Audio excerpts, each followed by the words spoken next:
Welcome along, ladies and gentlemen, to yet another match of Southern Cross's Tide Ride Season 3. This match between IDGAF versus Vici Dota with Honor. I am your caster, Omega Kai, and I have to give a big shout out to TT Esports. I forgot to play the video there at the beginning just to plug in the sponsors there. For without, we would not have any prizes. Those prizes are quite spectacular. I quite like the headsets. The Pro Captain headsets. So, if you've got some spare time and you're looking for an upgrade in your gear, go along and have a look at the sponsors' website, which is below you if you're watching on the stream. Otherwise, those in game can check it out later. These two teams making it through the first bracket, and also the pool stages now coming through down to the second week, or the third week, I should say, in this season. Of course, I am Omega Kai. And let's get into the match ahead of us. We can see already with Dota with Honor, they've gone with the standard ban of Bat Rider straight out of the gate, and of course that is very typical for the Oceania region. You know, not just Oz, not just it's pretty global in that sense. And they've also gone for the the removal of the Rat Dota there, but they've gone for the pickup, which must be said right now. Nagasone and Out of Titan Wombo combo straight out of the gate. That's all the teamfight damage and teamfight setup you need. But we could be looking at more. Of course, that has been counterpicked with Darkseer and Rubik. And this is going to be one of those games where initiation, counter-initiation, ult with a counter-ult is going to come through. It's going to be glorious. And we're going to be looking forward to some great Dota. 10 seconds remaining. I can feel it. I can feel it, ladies and gentlemen. Team IDGAF, the Radiant, they've banned out OD, Wisp, and Nyx Assassin. And I think those are all relatively safe bans. I do like the fact that they've banned out the IO. IO doesn't seem a lot of play, but when IO is in play, boy, do we see some amazing global plays, ganks, and also a lot of right-click damage out of normally the hero that's been empowered. And to round off those bans, we have Puck being banned out. As well as Troll Warlord. And I quite like this ban because I've seen a number of matches with Troll Warlord where their ult plus anti-mage or other heroes that are right-clickers, tremendous amounts of burst DPS for your entire team. Plus, of course, he has the natural innate ability just to push down towers and his whirling axes. The whirling axes of death is so great. But those are the heroes we're not going to see. Let's see the heroes we are going to see. Honor picking up Visage, as well as Ursa. This is exciting. How often do you see an Ursa at this level of play? Very rarely. And this could be a level 1 rush attempt. They still have another hero in the pool. They could still go for it. Although picking up an Ursa normally indicates a little red flag to enemy team. Hey, we need to watch out for this Ursa. It could be a level 1 attempt, rush attempt. Boy, if not, even still so, you have to obviously pay more attention to what's going on and around the rush pit. You know, with the lineup the Dota with Honor have presented us, they can take a very early rush, especially if they can get a quick amulet onto that Visage, and that rush will just mount away. You won't even really need Vlads. That Vlads will help, of course, but you don't even need to go Vlads. Just tank it up. Amulet. Take down the armor and boom, straight into it. The Radiant team answer this though with Lifestealer and Timbersaw. Great mobility out of Timbersaw, and of course the champion, the king of the tri-lane, Lifestealer. Unassailable in terms of who is at present the best tri-lane hero. And of course, with that rage, with that open wounds, really great escape or initiation at level 1, and if they run into some early engagements, you can go for it. You know, you could go the tried and true path of just picking up that feast, Hunger Feast. I can't remember what it was called. Feast. And that's gonna give you the ability to stay in lane, stay in, take a little bit more harassment than you would otherwise. Other heroes would kind of just have to maybe play more conservatively. You can just shrug it off a bit and just keep chomping away at the bit.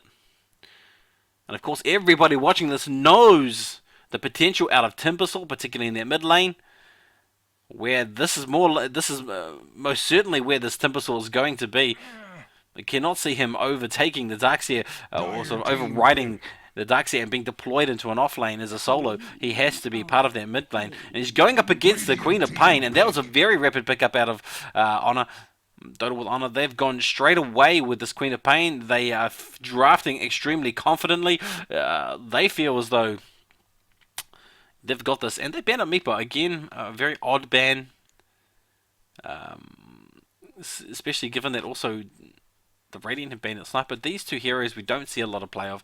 Yes, they do have their niches where they perform exceptionally well, but these drafts in front of us don't say that, to me, in any case, that Sniper would be a threat, nor would Meepo. But perhaps this is more of a meta between the two teams. It's quite possible that these two teams have gone head-to-head before, and I believe they have.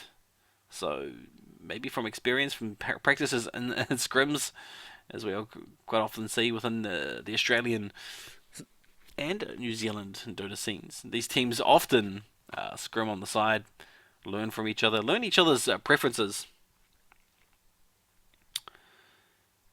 And now we're into, like, look at that reserve time for Dota with Honor. Over 1 minute reserve time, no decision making required, just straight into it. And Timbersaw, the Radiant team, recast the Radiant team, they are taking their time. They have to think about this more methodically. They have some great combos already. And of course, with the Rubik, the counterpick from Rubik, they can really shut down this Naga Siren, steal it, counter initiation, or at least out of Titan. But they will have problems getting through that early stage, laning stage, where that Outer Titan Ancestral Spirit is just going to really dominate. You know, from my experience, is going to really dominate whomever it goes up against. And what is more than likely going to be an offensive solo. And Lion being picked up. Somewhat unconventional. We do see some Lion play, but you know, I quite like Lion. You know, as how the hero works, I like Lion. You know, the most common build, just run up, drain their mana, stun them, drain them, stun them. Quite frustrating for your opponents to deal with, and in much the same way out of Titan. So this could be a natural, a bit of a natural. I don't want to say counter, but you know, could play havoc with any strategy that Elder Titan has. And just checking the sound quality in both the stream and the game seems to be good. If you are having audio issues, please pipe up and I'll see if I can adjust that. In any case, let's see who's playing who while the game is currently paused. KPNA is sitting on Timbersaw. Long live Vici Gaming on Darkseer. DAF Fly is Skywire is on Lifestealer. Ubernoobs on Rubik. I've casted Ubernoobs a number of times. Normally in that support position does extremely well. And Tatoa on Lion. Night Shiver sitting on Queen of Pain. Revolver on Visage. Ching on Ursa.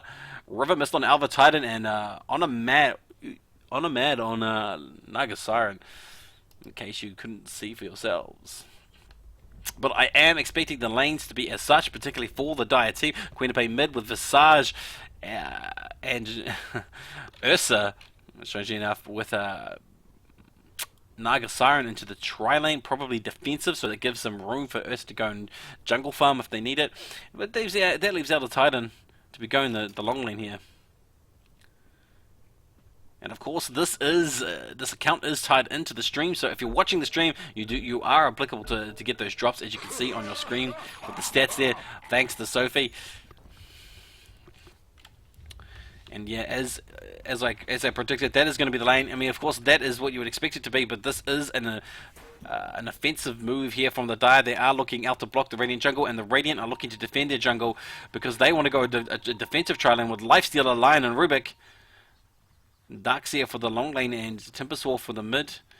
And if there is smoke on either of these teams, we could see a huge initiation early game, particularly particularly for this Radiant team, as they have the they have the smoke, and I have some limited vision. Oh, wait, they both have smoke.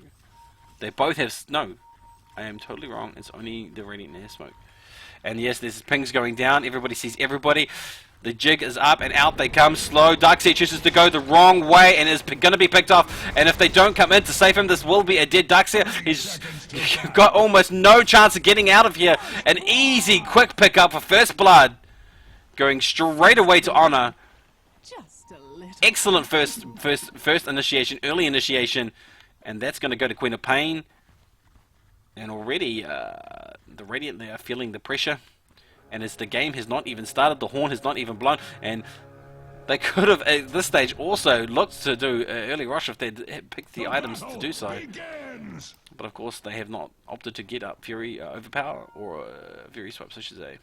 So they will not be doing the early rush. So the lanes are developing as... Whoa, I should recast. The lanes are not developing as I had predicted. We have Darkseer potentially mid. Or he may be just holding the fort until Timbersaw gets here. But it does look like Timbersaw, KP and AR is going to the top lane. And I think this is reasonably wise. Given that Darkseer is going to have a better time probably against Queen of Pain. He's going to be able to stay at range, maybe perhaps be a bit harassing with the Iron Shells. But at the same time, I think it's a pretty even situation. Timbersaw is going to have the same amount of enjoyment in the mid lane, but I do think Timbersaw is going to find it easier in the top lane than Darkseer would. So I think this is a good setup. And there's just all the stats there from Sophie. Ursa only being picked up 3 times in this event, with a 60-something% win rate, I believe. Denied. Was that loss rate? Attentive caster is attentive. 66.7% win rate. Of course, that must include this stat, because that's 2 wins. In any case, it is Darkseer in the mid lane. Let's have a look at the early game CS, because this is going to give us an indication as how the lane is going to, the lanes are going to go, or at least the CS is going to go. And it's Ursa leading the way on 8, going toe to toe with Lifestealer, who just pips him at the post at 9, 10 CS. Queen of Pain with 7, and Darkseer with 2, and everyone else with nothing. So Darkseer not having a great time at all, choosing to Iron Shell the wrong creeps. So he's going to find it difficult to pick up some CS. And mostly die in the top half of the CS ladder. Of course, Elder Titan not spamming out the Ancestral Spirit like I thought he would be. He's is being slightly reserved, given he's gone for the boots first up, and that is not an unusual build, because that does give you an Ancestral Spirit, that extra movement speed to pick up all those extra bonus stats, and also do all that damage. But if you go that build, it does mean you're going to be limited with your amount of spam ability coming out of Ancestral Spirit, and he's trying to compensate for that by picking up Clarity, so he's got no health regeneration, so he does need to keep it at arm's length. Meanwhile, it looks like there may be a pull-through here. Well, there is a successful pull-through. Oh, was that a double stack? No, that's a double stack of golems. How terrible is that? So he's looking to try and pull it through, but not having any luck. The wave is actually being completely wiped out, and so this is going to be great for this tri-lane, as it means that the Elder Titan is going to have to come even closer in order to be in XP range. Without that XP, he's not going to be a threat, and he is just staying within range, picking up level 4 just now. But as you can see, he's not spamming out that Ancestral Spirit whatsoever. And as we can see there quickly, Naga Spirit picking up Naga Siren. Picking up the ghost, the dust, smoke. Man, bad casting is bad. Picking up the smoke, indicating there may be a bit of a rotation soon for the gank. And they can comfortably do this. I feel if they chose to, they could easily just leave this top lane, leave Timbersaw to free farm and rotate to the mid, perhaps help out the Queen of Pain, pick up a kill. Darkseer needs to look out. He's rotated into the top, having swapped with Timbersaw, and they know this. Down comes the net, in comes the slow. Ursa's going to come and clean this up, and that's a second kill for Honor. Surge coming out early, but not early enough, or kind of late maybe, perhaps, which way you look at it, but I don't think it was early enough. And another pickup for the Dire team. And we have a pause. So looking at the map position, you can see here Rubik is in position potentially to pick up this outer Titan with this puppy pause, and this means that open wounds is available, so quick thinking here could result in a opened wound outer Titan with no chance to escape, followed through with the stun from the line with the Earth Spike, so we could see a kill here, another kill here. And no, there is no choice to, no call on that given by the team. And of course, the Radiant team, they need to get on the board. They are doing okay in CS in terms of just the lifestealer. Everybody else not doing so great. And when we have a look at that and convert that to net worth, you can see that Ursa and Queen of Pain having a great old time. Particularly Ursa way up there. Oh, in the middle there is initiation. They come down. The Queen of Pain comes through. Rubik is there. In comes Darkseer as well as Lion is caught out of position. He's been netted. Queen of Pain comes in to finish him off. There's a pickup. There's another kill. Going down onto the support. And Naga this time. And that was slightly sloppy, slightly out of position of the Lion to be there. He attempted to rotate through under smoke and was not successful. No, it wasn't even under smoke. I apologize. They dove to try and get these kills and just could not find it.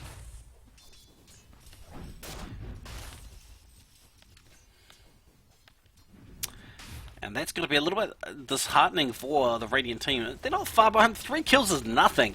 And the greatest schemes of the game, 3 kills and nothing. But it does mean that items and gold, and more importantly XP, that large early game advantage clearly in the way of the Dire team at present. Ursa well on his way to there. Vladimir's not even stopping on the, and I did stop on the way to get phase boots. He even started off with a stealth shield just to give him that little bit more tankability in lane. And we did have a kill in the bottom lane, completely missed. Outer Titan picked off. Thanks to a rotation with Queen of Pain, Naga Siren net. No, that's going to be a miscast. That can't be correct. No. No. There's a bad cast from the bad cast. Instead, they're going in to rotate onto Lifestealer. Naga Siren, then net comes down, Outer Titan comes out of nowhere, and all the damage goes down. They pick up yet another kill, and that's an important kill, because that is the carry. And they don't care that the Outer Titan gave it up earlier and went down. It's 1-4. That carry being a very important pickup, given that he is the most farmed hero on the Radiant team. And that is just going to help with the lead that Honor already has. Good aggressive rotation is the name of the game. If you plan to gank, if you have a strategy, at least you're aiming towards a goal. If you're just playing defensively with no direct, wow, that is an amazing stat. The eldest of Titans has been picked 37 times in this event, and he's got a 70% win rate. I wonder what the stat is on him also being paired up with Naga Siren. Oh, and we see Naga Siren, she throws on the net, in comes the stun. Rubik is there as well. Visage throws a stone, but it's being stolen perhaps. No, just throws it down. Open wounds onto Outer Titan. His ult comes down and fests into a creep. Ult does not pick up any damage, and everybody gets out. A bit of a forte between the two teams. A skirmish in the Radiant jungle. And of course an ult is down, so I guess no one wins, but you know with some certainty that it is not going to be an Outer Titan ult.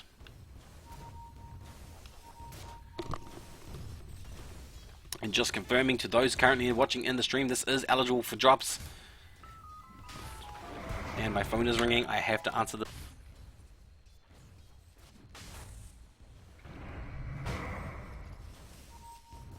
Radiant's middle tower is under attack.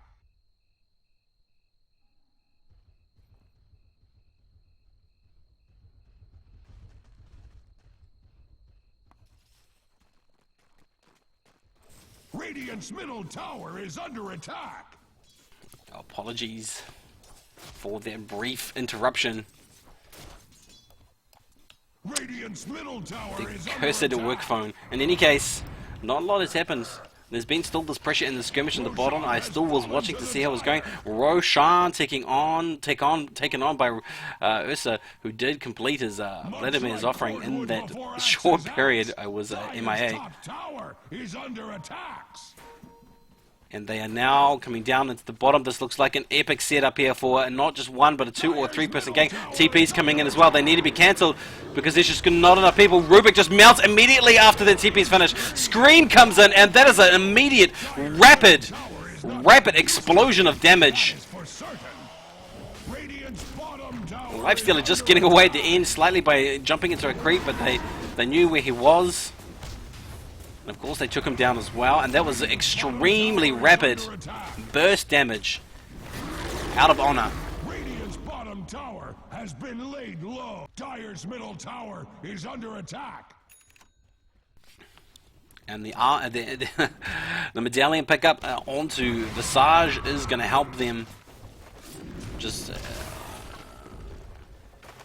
somewhat as they push towards the tier 2 tower. Bottom tower. And they are looking to mount a sizable defense, and it does drive off the Naga Siren, Dire's middle tower who does not yet have her level 6. And if she had her level 6 right here, this could be a devastating setup. So she is hanging around looking for that XP. They really want to engage on here. for certain. Ursa taking a little bit of damage, enough to drive him off, but don't forget he does have that Aegis, so they are just hanging around, potentially looking to bait it out. Naga Siren just waiting for those extra few levels. And now the Titan stun comes through, the tower goes down, and down comes everybody. Everybody gets destroyed under the ult as well as right clicks. Aegis is popped. Naga Siren now hits her 6 as she picks up that song. A little late, but it does not matter. They got that tier 2. They had the pressure from this team as was applied to their tower, and it was difficult for the Radiant team to shrug this off, and the lead is extended to 1 to 9. Graphs 5,000 plus gold advantage, experience advantage I should say, and gold is in the 8,000 or so advantage to Dota with Honor.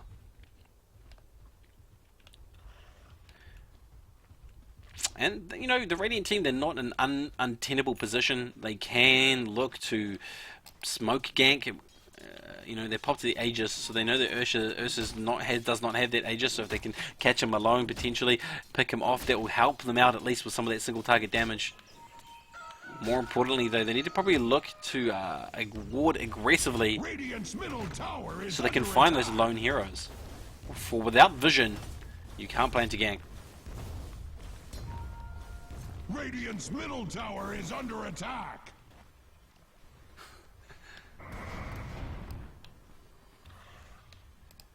And just have a quick look at builds here. Pretty standard build coming out of Dux here. Has opted for 2 levels of Radiant's Surge. middle tower is under attack. So 2-2-2. Ursa's looking pretty standard. Everyone looking pretty standard. Radiant's middle tower has fallen. No, nothing to say that you could say, oh, this build could be better, or to sort of criticize in any sense of the word. Everything looks reasonably standard, including items. Naga Siren ult is popped off as they trap a number of heroes in position thanks to a well-placed Naga Siren. Scream comes in out of Titan ult. And that is 2 more kills, 1 to 11, as they chase down the remainder of this of this team.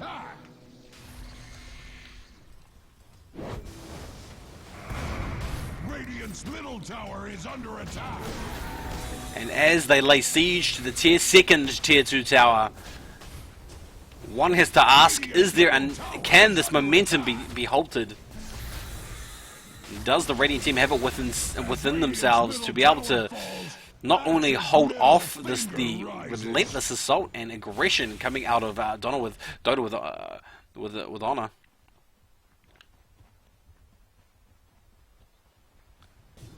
Because at this point in the game, you can say that the control of the map, the control of the flow of the game, the team that is dictating what happens is all Dota with honor. And IDGAF, they are in the position of just reacting as opposed to acting. Not planning to gank whatsoever. Very limited opportunities. They feel constricted.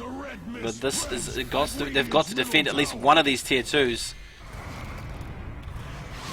But they are finding it incredibly difficult. So early in the game, only 15 minutes, and this looks like the last tier 2 tower is going to go down. The noose around the neck of the Radiant team beginning to tighten. Blink Dagger now picked up on Ursa. Orchid already on the Queen of Pain. And even the supports are looking reasonably wealthy with a mechanism up on Outer Titan. In comparison to Timbersaw, who's just got only mana boots. Brown boots for Rubik. Brown boots for our Lion. Only drums, no armlet. The beginnings of any armlet yet for the Lifestealer. And Darkseer being the only one who has any items worth, well, not worth, but any items that are going to just generally help them out in this mechanism. It could help and turn the tides in probably a situation where they outnumber. And this is where this aggressive warding comes into play, but their warding is defensive. You can see here and here, the warding is just completely defensive. No offensive vision whatsoever. As I said, that overconfident Queen of Pain almost gets herself killed. Just narrowly escaping.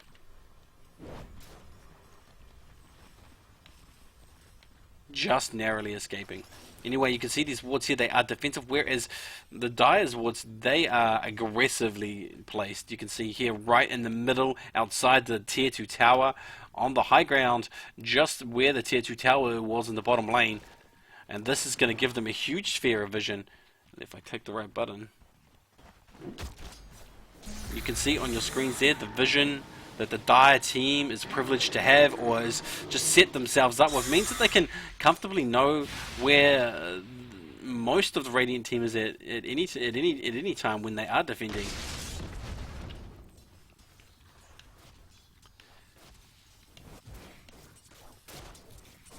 And what do you do from this position? Again, I say aggressive warding, smoking needs to be the strategy.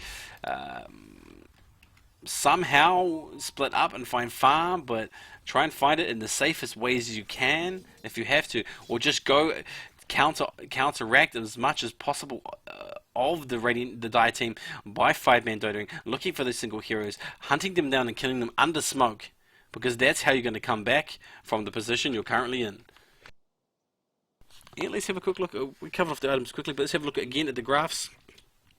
Over 15,000 gold advantage to Dota with honor. DOTAWH. Same as it goes for experience. 7,500. That's a huge lead. Only sub 17 minutes into the game, and that's more. That's about what, 900. Almost 1,000 XP gain per minute as this game goes on. So for every minute this game has gone on, they're just getting 1,000 experience ahead every minute. Almost. Item wise, yeah, you can just see there almost full boot conversion coming out of DOTAWH, as well as some decent core items versus just a mechanism. Now starting to go towards armlet, late game armlet,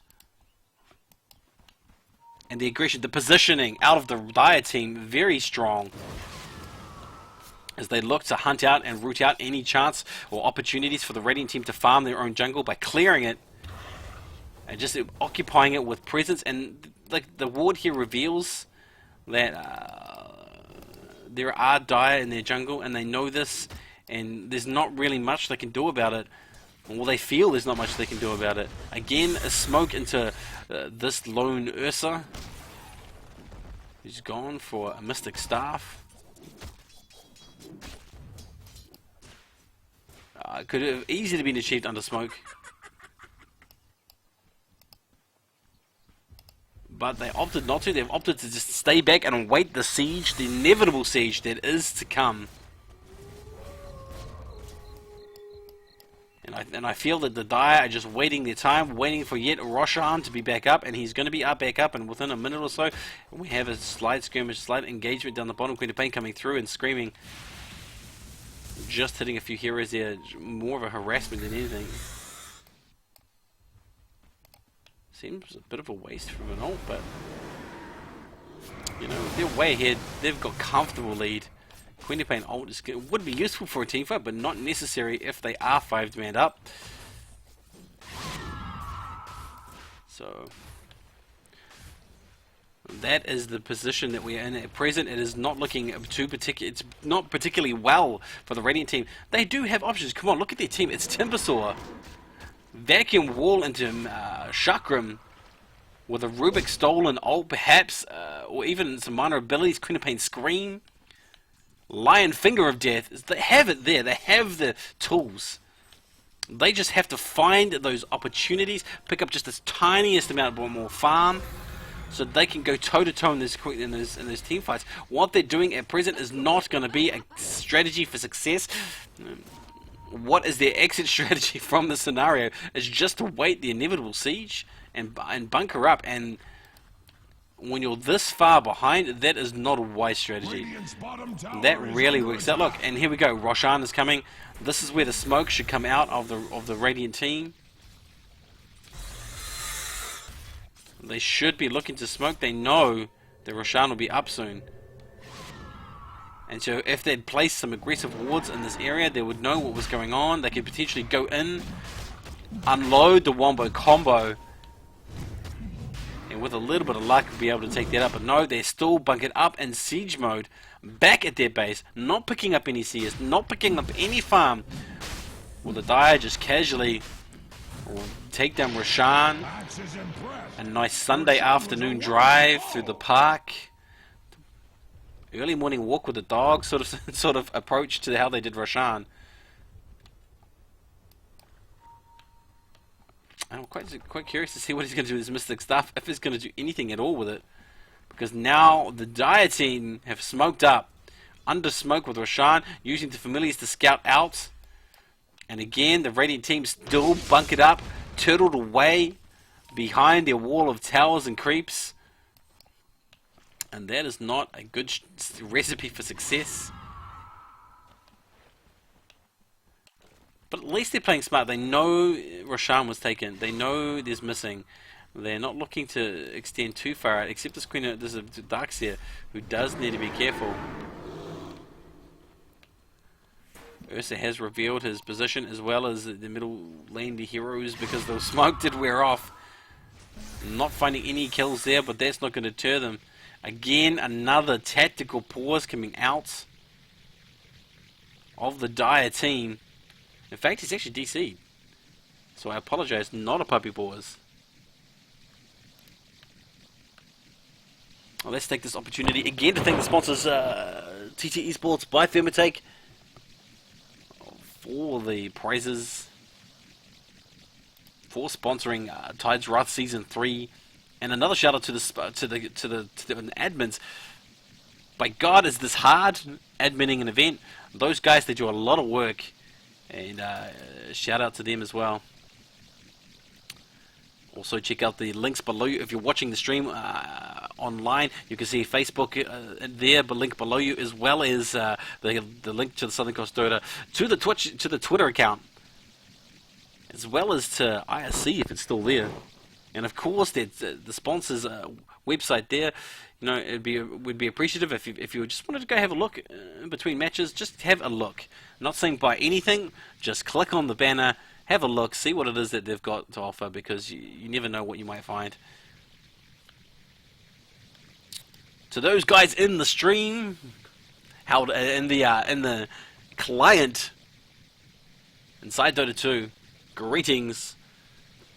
Of course, each set of play, people have their own preferences to which they want to view. Do they want to watch the Twitch stream, which is, I might do the in-game plugin anyway. It's www.twitch.tv/Southern Cross Dota 2, the channel that I'm currently using. That's Southern Cross Dota 2, all one word. We can go to the Southern Cross Dota website and also go via them. And we're back into the game. I purposely did not look at graphs because I just want to carry away from that just slightly. As the big plays come forward, here, in comes Naga Siren, blinks in. And Elder Titan comes through for the wombo combo, and out comes the damage. Queen of Pain Scream comes through, follows through by a vacuum into the wall. Infest damage comes through, but it's just not enough. Ursa goes down, but he has the Aegis as pops. Buyback from Darkseer. Lifestealer falls, and there's now only one hero left alive between to be able to stop him from assaulting the mid-tier tower, and Lifestealer is left in a position of shock.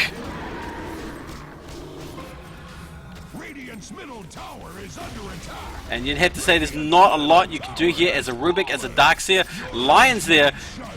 You may be able to kill one hero. Finger of Death comes through. It's not enough. Somebody's turned into a tasty piece of chicken, but that doesn't matter.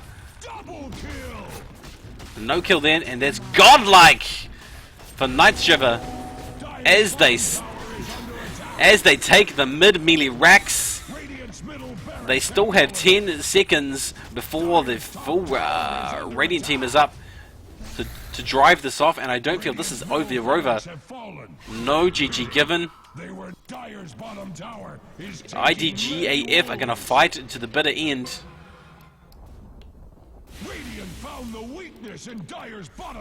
And again, more aggressive warding out of the Dire team.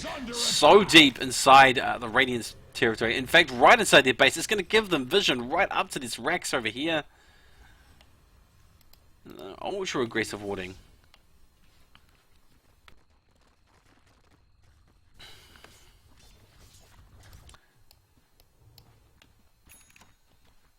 Darkseer tempting fate a little bit. Oh no, and in comes the damage, down comes the stun, the sheepstick. Untraditional pickup of the sheepstick. Some tasty chicken right there for Ursa. Chomp, chomp, chomp, and om nom om.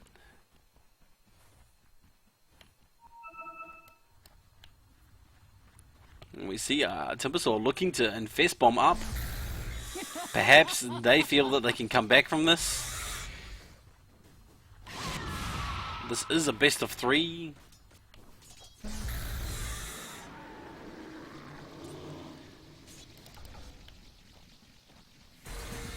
And they're going to go in here. In comes the blink. Ursa explodes Timbersaw.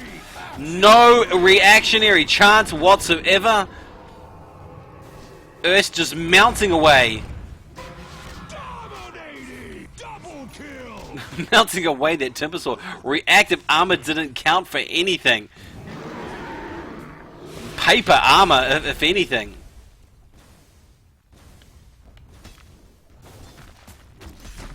And now the second tier 3 is under siege.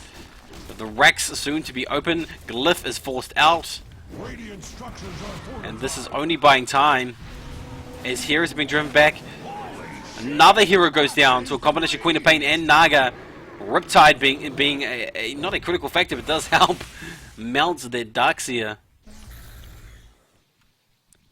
And yeah, they are waiting for this next creep wave, you have to say, from this position as the Radiant team. There's no way back, and they know this.